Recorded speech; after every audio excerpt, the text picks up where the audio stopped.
On this vote, the yeas are 215, the nays are 214, with one answering present. The bill is passed.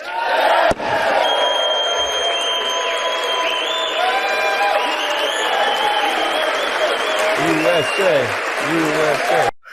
Late Wednesday night or early Thursday morning, the U.S. House of Representatives narrowly passed the One Big Beautiful Act, H.R. 1, by a 215 to 214 vote. This sweeping legislation, central to President Trump's domestic agenda, includes significant and devastating changes to Medicaid. Hello, I'm Dr. Haydee Brown. And I'm Dr. Sonya Sloan. And we are eh-yah, Black and brown women disruptors in healthcare and beyond.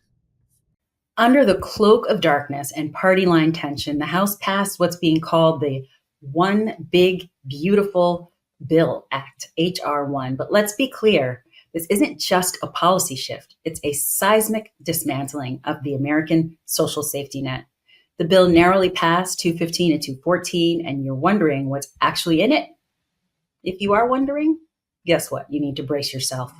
While it's wrapped in patriotic branding and budget buzzwords, what it delivers is devastating, especially for the working class and medically vulnerable. With all Democratic members voting against it, only two Republicans, Representatives Thomas Macy and Warren Davidson, broke with the GOP to vote against the bill. So what are the key Medicaid provisions? Work requirements. Yep, this bill accelerates the implementation of work requirements for Medicaid recipients without disabilities, moving the start date from 2029 to the end of 2026, i.e. right around the corner. Able-bodied adults aged 18 to 65 without young children would need to meet these requirements to maintain coverage.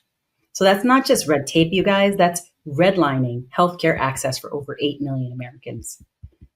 Number two, funding cuts. It proposed unprecedented cuts of approximately $1 trillion to Medicaid and to the Supplemental Nutrition Assistance Program, SNAP, commonly known as food stamps, which could lead to 14 million Americans losing health coverage and losing access to food. Tighter eligibility, heavier paperwork, and more administrative burdens, especially in our rural and underserved communities. It's not just red tape, that's redlining our healthcare access for over 8 million Americans. Then you talk about coverage restrictions. The bill bans Medicaid and the Children's Health Insurance Program, CHIP, from covering gender-affirming care for individuals of all ages. That's not just about budgets, that's about ideology masquerading as fiscal policy. And of course, there are increased administrative burdens.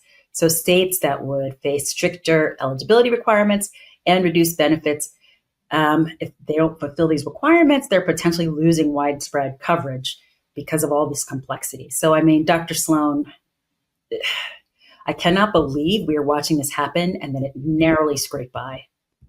I mean, I think this is all surreal. We're watching it happen in our lifetime. I don't think we ever anticipated something like this, but even according to Jennifer Wagner, she's the director of the Medicaid Eligibility and Enrollment at the Center on Budget and Policy Priorities. And she said the level of cuts is quite concerning, especially around older and vulnerable populations, which is a large majority of our baby boomers and so on. And putting it gently, she said, is a factual reading of the bill. If you actually go down and break it down, is that the vital assistance that's being cut from the vulnerable population to protect tax breaks for who? The wealthy, of course. We should have known that, right? But perhaps the most quietly an alarming provision that's buried in all of this budget jargon is the PayGo. You got it right. Pay as you go act. So this new spending has to be offset, apparently. And so the bill does a whole lot of spending on tax cuts for who? Higher earners. And that's has to be cut somewhere. So who gets cut? Guess who? Medicare, of course, to the tune of about $500 billion in automatic cuts over the next decade, 10 years, right? I don't know if we're still going to be around at 10 years. I don't know what's going to happen. But while capped at the 4% annually, these cuts will directly affect a program serving more than 68 million older adults and people with disabilities. So let that sink in. This bill has now been hailed as the fiscal savior, if you will, effectively mortgaging our health and well-being for our seniors to fund the overtime tax cuts for the border wall. This is like Robin Hood in reverse, if you will. We're robbing grandma's prescription budget to subsidize the hedge fund bonuses for these CEOs. Come on, guys. The timing of this, of course, is no accident. You guys know that, right?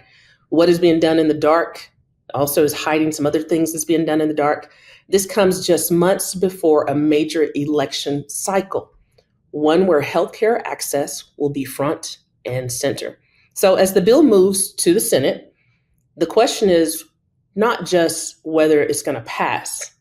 The question is, will America notice what's actually being taken away while we're being told it's all for our good?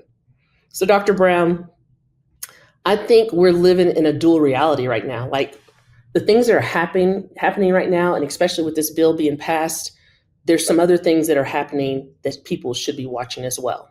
Let's roll this clip. As we just heard, the Trump administration is walking away from police reform settlements in 2 major cities just days before the anniversary of George Floyd's murder. It's also closing investigations in 6 other places, including Phoenix, Memphis, and Oklahoma City. It was the death of George Floyd 5 years ago that sparked intense protests with calls for racial justice and police reform around the country. So remember, the House was just able to pass this one big, beautiful bill. But it's been 5 years since George Floyd's murder ignited global outcry. Do you guys remember those black squares and all of this allyship against police brutality? Well, the George Floyd Justice and Policing Act still is stalled in Congress. And despite passing the House in 2020 and 2021, the bill has repeatedly failed in the Senate. And that's primarily due to disagreements over provisions like eliminating qualified immunity for police officers. Even when the Democrats held a Senate majority, consensus for this bill proved pretty elusive. The bill's passing is less likely now with the Republicans controlling both chambers. So we are way far away from that time of those black squares and this allyship and everyone being upset about watching the death of George Floyd. So this Trump administration recently announced plans to dismiss police reform agreements established during the Biden era with Minneapolis and Louisville. These agreements, known as consent decrees, were implemented following those high-profile cases of police violence of George Floyd and Breonna Taylor. The decrees aim to correct systemic issues and civil rights violations within these police departments by mandating new training, discipline, and recruitment practices under federal oversight. Critics argue that the move undermines efforts to address systemic police misconduct. Let's unpack something real. You know what they're calling that other bill, right? This one big, beautiful bill act. That's the crown jewel of Congress, right? And this is this sweeping, camera-ready piece of legislation that promises to fix everything and save democracy and make your morning coffee while they're at it. But after this PR stunt, what's dying in the back rooms of power? That George Floyd Justice and Policing Act. And, that bill had real substance, it has real stakes, real solutions, and it was written in the blood of a man whose murder we all witnessed, unfiltered and undeniable. But here we are again. So Congress had a chance to stand on the side of justice twice, and of course it buried it. But this week, they didn't just let the bill stall, they doubled down by unraveling the reforms that were already in place. The Trump-led DOJ canceled consent decrees in both Minneapolis and Louisville, and those were supposed to keep the police departments accountable in areas that they failed. So that's not law and order, you guys, that's rinse and repeat. So don't get me wrong. There's nothing wrong with sweeping legislation, but this big, beautiful act, it's all show, no spine, because you can't talk about protecting Americans while rolling back the very reforms that are meant to protect Americans and to stop cops from killing people in the street. So Dr. Sloan, I don't know, this is not leadership. This is just legislative gaslighting. I've had enough. We're so tired. And I guess we shouldn't be surprised this was done also sort of on the heels of everything else. So it's the shuffle, so you're not watching what's really being done. And so But amazingly, the states and local leaders have been doing a really good job, and they're working hard, even some better than the federal governments, at this point. So since 2020, over 140 new police accountability laws have been passed across the country. So there was some change, thank God. These were things like bans on chokeholds, reform on no-knock raids, and even limits to qualified immunity. I don't know if some of that's going to change. Pretty sure it will. But nonetheless, it was done at the state level. The grassroots, they got it done. And they're still doing it. So while they are selling this illusion of this one big, beautiful bill, remember that they left what they left on the cutting floor. They left the George Floyd bill 5 years prior to the 5-year anniversary. And, the bill wasn't perfect, but what they're pushing now is definitely a glossy distraction of something that is a lot deeper and a lot nastier. So they say we're making America great again. But let's be honest, this isn't greatness. This is regression. This is policy manipulation at the advantage of who? White, wealthy men. So what do? We stay loud. We stay local. We organize city councils, school boards, mayor's office. We vote for people who understand that justice doesn't just come from photo ops and late night House, Senate, floor committee meetings.